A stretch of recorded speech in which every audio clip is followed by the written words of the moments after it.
Hey guys, it's Cook3 and welcome to part 16 of Let's Play Colinbound Infinite Invasion. In the last part we tried to head into this little cave thing here, and then the game exploded. So that was fun.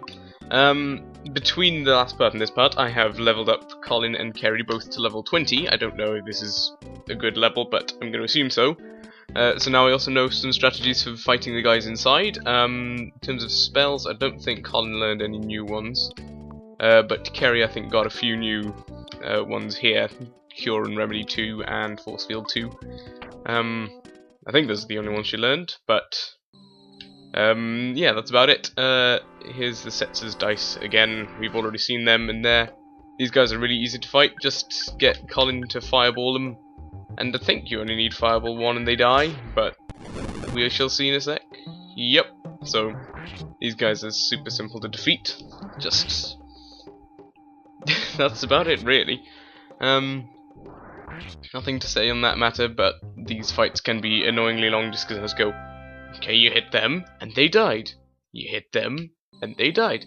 And so, yeah, it just goes on forever.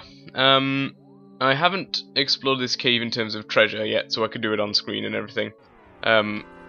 More sets of dice, but we have this thing as well. So we'll get Colin to fireball those two, and then against the whatchamacallit, the Series 103, you ice ray them, and that's generally pretty good. So yeah, that's about all there is to that. I'm kind of feeling that my commentary is being a bit lame at this point, but yeah, as you see, fire doesn't do anything, but then ice does a fair amount, and then probably just bash with Colin, and whoa, that's a fairly intimidating attack, but yeah, one freeze and one random hit, and it goes down, so that's nice and simple. I think there are only 4 enemy types. Yeah, 4 enemy types in here. Bethesda's dice, the Series 103. This guy. Oh no, I didn't mean to do that. Oh no. Yes, this is the. I can't even remember what it's called. Yeah, I did all the grinding yesterday, so the globe, that's the one. And oh, balls. Don't confuse Colin, that's never gonna help. Okay, can I remedy that confusion away? Hey! I don't know if I needed a level 2 for that, but he's cured now, that's the important bit. Now, the thing with crying is it's a real pain in the ass, but I don't think it generally affects using magic attacks. So use the Ice Ray on globes, and that does plenty of damage. Fireball, not so much. I think it does like 12. No. Well, I was way over. It does like 1. But yeah, and then just bash the hell out of it, and you're good to go. So yeah, once you get the strategy down for the enemies in this area, they're really not too bad, but until you do, they can be hell, especially these guys that we're going to see in just a second. Give me a sec to cure up my dudes. But yeah, these guys, who we encountered last time as well, yeah, back attack. Ah, he has to join in as well, apparently. Gorgon Bulb, that's the one. Gorgon Bulbs, they hit like crazy, but they're very weak to Dejection 1, and that is just an amazing power to have. For reasons you shall hopefully see in just a second. Come on. Yeah, it became depressed, right. What that means is, you see it's got a little sad face there. That means the Gorgon Bulb is too depressed to move. That status effect doesn't go away, it just means the Gorgon Bulb can never move again. And so then all you do after that is just bash the hell out of them until they die. If you don't do that, these guys can hurt really badly. They do a lot of damage and they can hit both of you. So yeah, I'd recommend making them depressed, and that was a pretty lame level up, but whatever. They can't all be fantastic, otherwise this game would just sort of explode. I'm just going to try and get rid of these guys, because I don't really feel like fighting all the time, because we also have to save stuff for fighting the boss of this area, and fine. I'll fight you, just because you're on your own. Oh yeah, I suppose I should say, in terms of equipment, I gave Colin the Panther's Cape to give him a bit more speed, and to put the padded vest onto Kerry. Pretty sure that's the only changes I've made. See if I can despawn him. Yay! I can't remember what it is that drops it, but one of the enemies in here drops chocolate bars, and they are really good. They heal 100 hit points. So, yeah, and they're not exactly the rarest drops either, so, you know, that's pretty sweet. Yeah, because they're chocolate, get it? And again, moving on. There's a present for us, so we shall see what's inside there momentarily. I have to say, I'm not liking how low Colin's PP is at the moment, but I'm sure it'll be fine. Right, let's see what's in here. Guts up potion. Who needs that more? Guts 16, guts 6. Right. Then again, I'm going to be using magic with Kerry more often, so... Oh, it's one that you use in the fight, is it? So it's effectively only in battle. When you use it, your guts will double. If your guts was 15, using the potion will craft up to 30. You can use multiple potions for added effect. Yada yada yada. Right, that's pretty cool. I might use that right in this boss battle we have here, just because I'm probably never going to use it any other time. Hello. This PowerPoint belongs to me, and only me. Leave immediately or I will destroy you. I'm sorry, but I can't do that. Then you will suffer the consequences. And we are fighting... a malevolent guitar. Right, that's fine with me. Let's use Guts Up Potion and see how good Ice Ray is on you, shall we? Okay, it's looking pretty good to me. 32 Guts, nice. What Guts does, for anyone who doesn't know, I believe it increases your chance of getting a smash attack.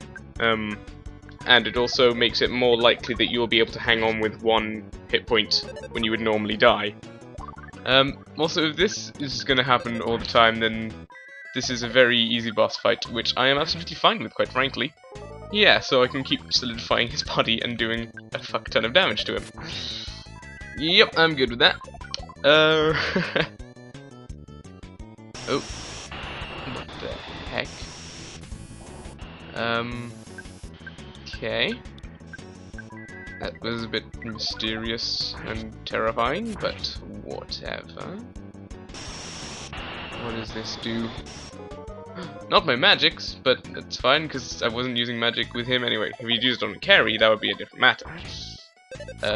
Yeah, I think... Is this really the best you can do? Ha! So far I've just been toying with you. You humans are pitifully weak. What? Nobody insults my species and gets away with it.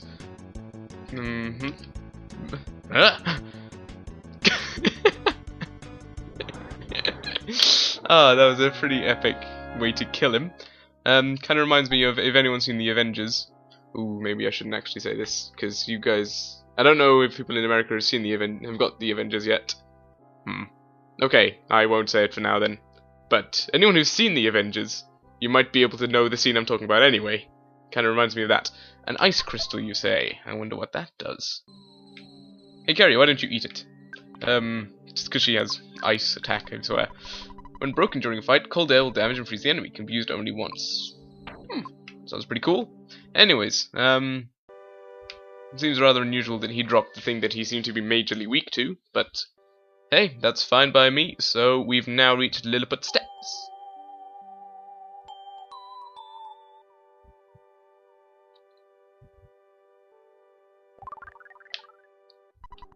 The black orb glowed with the yellow light of wisdom and knowledge. Ooh, that's pretty cool. I'm going to use the black orb and see what it does. So yeah, just the same.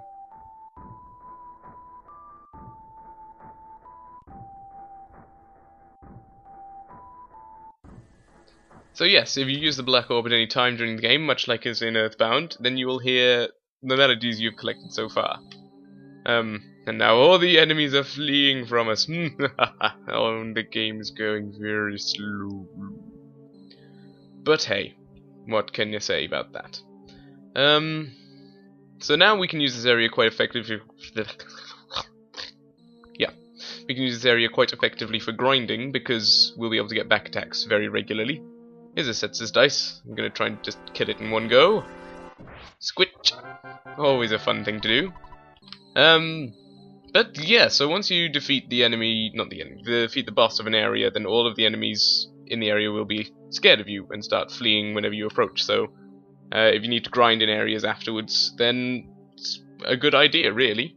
because you always get an advantage. I have to say I'm quite glad I managed to find that the guitar's weakness was freeze, because that just made the fight nice and simple to deal with. I have no idea what other attacks it had than the supersonic dish, but that's for you guys to find out. Go download this ROM hack and a ROM of Earthbound and play it, and it'll all be fine. And there's Steve again. Hi Steve. Bye Steve. What do we do now? Oh yes, we should head back to Lockport. Was Lockport where we were originally? No, we were Selkirk originally, so let's go to Lockport. And tell people, hey look, we've got Kerry back. Look at that. Oh, hello Kerry. Hey, don't you try and merge with me. I want to talk to you, not be one with you. That sounds a bit disturbing. Anyways, I'll just sort of leave that train of thought behind somewhere. I recommend you do the same. Moving onwards once more. Don't really have much to say here. There's the house that Kerry used to be in. But not anymore, because we totally saved her, because we're great and everything. These eyes really can still freak me out. Oh my goodness. Oh, why? Now, let's see if I can find that bridge, because once you've defeated Robert Barrow... That's right, I can remember his name now. Go away, Goblin. As I was saying before I was rudely interrupted, once you defeat Robert... Hey, here's a present. A rugby helmet. That would have been nice to have before, I suppose, but let's see how well it does. Lowers her defense. What about you, Colin? No, I don't want to talk to the wall. Are you mad? Right, I'll give you the ice crystal, and... yeah. I'm very sorry about my commentary in this part, guys. I don't know, I'm just not especially feeling it, and I know I've said in the past, if you're not really feeling commentary, then you shouldn't do a Let's Play part, but I don't know, I got to this point already. I might just end it around here, because seriously, where the hell is this bridge? It's disappeared. Is it a magic bridge? Is it like Narnia? You can only find it if you're not looking. Well, I found it, so it's not Narnia Bridge. Although, hang on, I can't really remember the rules of finding Narnia. Like, is it you have to be looking for it, or you have to be playing hide and seek? I don't know. How you doing? I wasn't able to repair this bridge for the past several days. Sorry about that. I fixed it now, as you can obviously see. Why, yes, I do see. It's quite marvellous. Why, thank you, good sir. Did I ever actually finish the explanation that once you defeat Robert Barrow, that bridge is repaired? Well, now I have, so all is well. Anyways, we're coming up on 16 minutes of recording done here, so I shall end it at the end of this tunnel.